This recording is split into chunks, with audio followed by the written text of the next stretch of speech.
اچھا، ایک جو چیز ہوتی ہے جب انسان کی زندگی میں خوف ہوتا ہے، پریشانی ہوتی ہے، ڈپریشن ہوتا ہے، تو اس سچویشن میں اس کو سمجھ نہیں آتی کہ میں کیا کروں.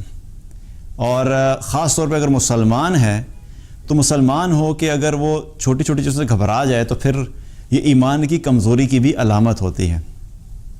جب بھی لائف میں سٹریسفل سچویشن ہو، ڈپریشن ہو، خوف ہو، غم ہو، پریشانی ہو، تو سب سے پہلی چیز جو ہمارے دل میں اور ہمارے ذہن میں آنی چاہیے وہ کیا ہے کہ اللہ ہے. اللہ کو یاد رکھنا اور اللہ کے نام جو ہیں، اللہ کے ناموں کو پڑھا کریں ان ناموں کے مطلب کے ساتھ کہ وہ اللہ جس نے ہمیں دنیا میں بھیجا وہ اللہ ہے کیسا ہے. وہ اتنا طاقتور ہے کہ وہ ہر چیز کو کنٹرول کر رہا ہے. اور اللہ سبحانہ تعالیٰ کے بارے میں اگر ہمارے دل میں ایمان درست ہو جائے اور اللہ کی طاقت ہمارے دل میں پختگی سے اللہ کی طاقت کا یقین اور اللہ کی قدرت کا یقین بیٹھ جائے تو بہت سارے مسئلے ہمارے حل ہو جاتے ہیں. ہم ہمیشہ کیا کرتے ہیں جب سچویشن خراب ہوتی ہے ہم اپنی کمزوریوں کی طرف دیکھنا شروع کر دیتے ہیں، ہم اپنے پلان کی طرف دیکھنا شروع کر دیتے ہیں، ہم اپنی اسٹریٹجی کی طرف دیکھنا شروع کر دیتے ہیں، ہم اپنے حالات پہ فوکس شروع کر دیتے ہیں. اور جب ہم اپنے آپ پہ فوکس کرتے ہیں تو سب سے بڑا مسئلہ یہ ہوتا ہے کہ ہم لوگ ہیں کیا، ہماری اوقات کیا ہے.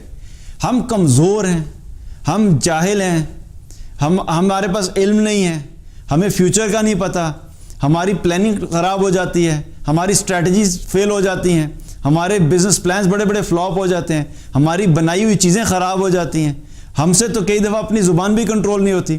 تو ہمارے اپنے کنٹرول میں تو کچھ بھی نہیں ہے. تو پہلا فوکس کیا ہے؟ اللہ کی طرف فوکس کریں. میں کمزور ہوں، اللہ کمزور نہیں ہے. میں طاقتور نہیں ہوں، اللہ طاقتور ہے. میں کسی چیز پہ قدرت نہیں رکھتا، اللہ ہر چیز پہ قدرت رکھتا ہے. میں حالات کو تبدیل نہیں کر سکتا، اللہ حالات کو تبدیل کر سکتا ہے. مجھے فیوچر کا نہیں پتا، اللہ کو فیوچر کا پتہ ہے. مجھے اپنے بارے میں کیا چیز بہتر ہے اور کیا چیز میرے لیے بہتر نہیں ہے اس کا علم نہیں ہے، اللہ کو اس چیز کا علم ہے. ہر چیز کے بارے میں اس چیز کے اوپر سوچنا شروع کر دیا کریں کہ وہ اللہ ہے جو ہماری مدد کرے گا، وہ اللہ ہے جو ان حالات کو جانتا ہے، وہ اللہ ہے جو ان حالات کو تبدیل کر سکتا ہے. تو اللہ کے بارے میں سوچنا، اللہ کے بارے میں جاننا، یہ انسان کی زندگی سے اس خوف کو، اس سٹریس کو کم کر دیتا ہے. مسئلہ یہ ہوتا ہے کہ جب ہم اللہ کو چھوڑ دیتے ہیں اور اللہ سبحانہ تعالیٰ ہماری زندگی میں، ہماری ایکویشن میں نہیں ہوتا تو پھر ہمارے لیے حالات کو فیس کرنا کیا ہوتا ہے؟ مشکل ہوتا ہے. اور ایک ایمان والا ہو جو اللہ پہ بھروسہ رکھتا ہو، جو اللہ کو جانتا ہو، جو اللہ کو رب مانتا ہو، جو اللہ کو خالق مانتا ہو، جو اللہ کو مالک مانتا ہو، جو کہتا ہو کہ رب العالمین ہے، سب ماننے کے باوجود وہ گھبرا جائے تو یہ پھر ایمان کی کمزوری کی علامت ہے. تو جب بھی پریشانی آئے تو اپنا تعلق اللہ سے بڑھا دیں، کیونکہ جس نے فیصلے کرنے ہیں، اگر رزق کی کمی آئی ہے تو رزق کے فیصلے کس نے کرنے؟ اللہ نے. اگر معیشت خراب ہوئی ہے تو معیشت کو ٹھیک کون کرے گا؟ اللہ ٹھیک کرے گا. اگر آپ کے دل میں خوف کی کیفیت ہے تو خوف کو ختم کون کرے گا؟ اللہ کرے گا. اگر آپ کی زندگی میں مشکلات ہے تو مشکلات کو دور کون کرے گا؟ اللہ کرے گا. تو جس نے الٹیمیٹلی کرنا ہے اس کی طرف متوجہ ہونا شروع ہو جائیں، اس اللہ کو پکارنا شروع کر دیں، اس اللہ سے تعلق مضبوط کریں، اس اللہ کی اطاعت شروع کر دیں. اور اگر اطاعت کرتے تو اس کی اطاعت بڑھا دیں، اس کی بندگی بڑھا دیں. کیونکہ جب وہ ہمارے سے راضی ہو جائے گا اور وہ دیکھے گا کہ میرا ایک بندہ ہے جو میری اطاعت بھی کرتا ہے، مجھے پکار بھی رہا ہے، میرے سے امید بھی لگائے بیٹھا ہے، میرے پہ بھروسہ بھی کرتا ہے، تو پھر ایک وقت آئے گا کہ اللہ سبحانہ تعالیٰ ان حالات سے اپنے اس بندے کو نکال لیتا ہے. کیونکہ کوئی بھی شخص دنیا میں بھی کیا ہوتا ہے، اگر ہمارا کوئی قریبی جاننے والا ہے تو قریبی جاننے والا جس سے ہم محبت کرتے ہیں، ہم اس کو زیادہ دیر کے لیے مشکل میں نہیں دیکھ سکتے. جو ہی ہمیں پتہ لگتا ہے کہ اس کو کوئی مشکل ہے تو فوراً ہم کیا کرتے ہیں؟ اس کی مدد کرنے کے لیے آگے بڑھتے ہیں. اس کو کوئی فائنینشیل ایشو ہے تو اس کی فائنینشیل پرابلمس کو حل کرتے ہیں.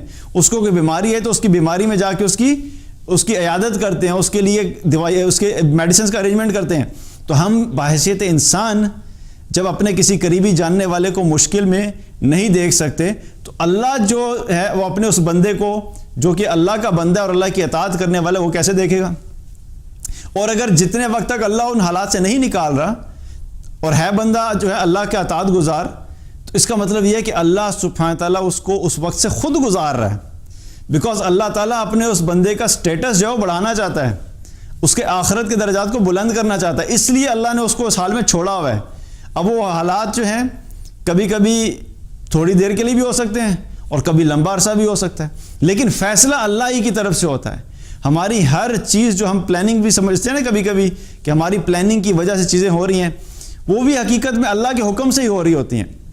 اس کی مثال ایسے ہی ہے کہ اکثر آپ نے دیکھا ہوگا کہ کچھ لوگ اپنے چھوٹے بچے کو گاڑی ڈرائیو کرتے ہوئے اپنے چھوٹے بچے کو گود میں بٹھا کے اس کے ہاتھ میں کیا سٹیئرنگ رکھوا دیتے ہیں، حالانکہ یہ غلط بات ہے، یہ نہیں کرنا چاہیے، یہ ڈینجرس ہے، لیکن وہ سمجھانے کے لیے بتا رہا ہوں کہ جب وہ چھوٹے بچے کو ڈرائیونگ سیٹ پہ بٹھا کے اس کے ہاتھ سٹیئرنگ پہ رکھے ہوتے ہیں تو بچے کو یوں محسوس ہوتا ہے کہ وہ گاڑی چلا رہا ہے، اور بچے کی ایکسائٹمنٹ اس وقت دیکھنے والی ہوتی ہے because he thinks he is driving the car, لیکن ہوتا کیا ہے پیچھے سارا کنٹرول تو باپ نے لیا ہوا ہوتا ہے، سٹیئرنگ اصل میں باپ نے پکڑا ہوا ہے، ایکسلریٹر باپ دے رہا ہے، بریک پہ پاؤں باپ کر رہے ہیں، باپ نے رکھا ہوا ہے، اور اگر گیئر جو چینج کرنے ہیں وہ بھی خود کر رہے ہیں، تو اصل کنٹرول تو والد کے ہاتھ میں ہی ہوتا ہے، لیکن وہ بچے کو صرف خوش کرنے کے لیے صرف یہ دکھاتا ہے کہ ہاتھ رکھوا دیتا کہ بچہ یہ سمجھے کہ میں یہ گاڑی چلا رہا ہوں۔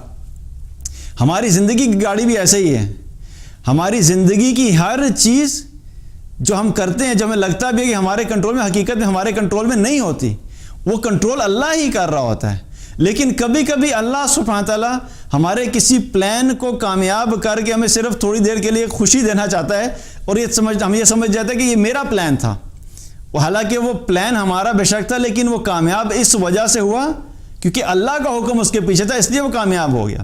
اس لیے جب بھی مشکلات آئیں یاد رکھیے کہ اللہ سبحانہ تعالیٰ ہر مشکل سے نکالنے پہ قدرت رکھتا ہے، اور اس کے ساتھ اپنا تعلق مضبوط کر لیں۔